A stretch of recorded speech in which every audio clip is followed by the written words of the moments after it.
ఈరోజు ఎస్ఎస్సి ఫలితాల్లో మా విద్యార్థులు ఘన విజయం సాధించారు. అందులో ఫస్ట్ ర్యాంకు వచ్చినటువంటి అమ్మాయి ఎం పూజిత 593 మార్కులు 600కి వచ్చాయి.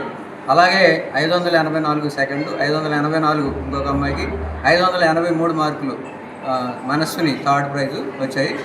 సో ఈ మార్కులు ఎలా వచ్చాయంటే ఖచ్చితంగా ఎయిమ్ స్కూల్లో ఉన్నటువంటి కరికులము సిస్టము, సో అదే కాకుండా మన పిల్లలు చేసినటువంటి కృషి, దీంతోపాటు మా ఉపాధ్యాయులు ఇచ్చేటటువంటి టీచింగ్ మెథడ్స్, సో వీటన్నిటి యొక్క ఫలితమే ఈ రిజల్టు.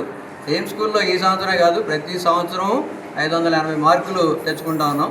ఇప్పటి వరకు 580 దాటుతున్నాయి. ఈ సంవత్సరం మేము అనుకున్నటువంటి మైల్ రాయి 590. సో 590 కూడా ఈ సంవత్సరం దాటేసాము. సో 593 హైయెస్ట్ వచ్చాయి. సో ఈ మార్కులు నిజంగా ఒక చిన్న బడ్జెట్ స్కూలు, సో కేవలం 40 మంది విద్యార్థులతో ఈ రిజల్ట్ సాధించడం చిన్న విషయం కాదు. సో ఇదంతా ఈ క్రెడిట్ అంతా కూడా మా టీచర్స్, అలాగే మా పిల్లలు, అలాగే ఈ విజయానికి సహకరించినటువంటి మా తల్లిదండ్రులందరికీ పేరు పేరున ధన్యవాదాలు తెలియజేస్తున్నాను. Thank you.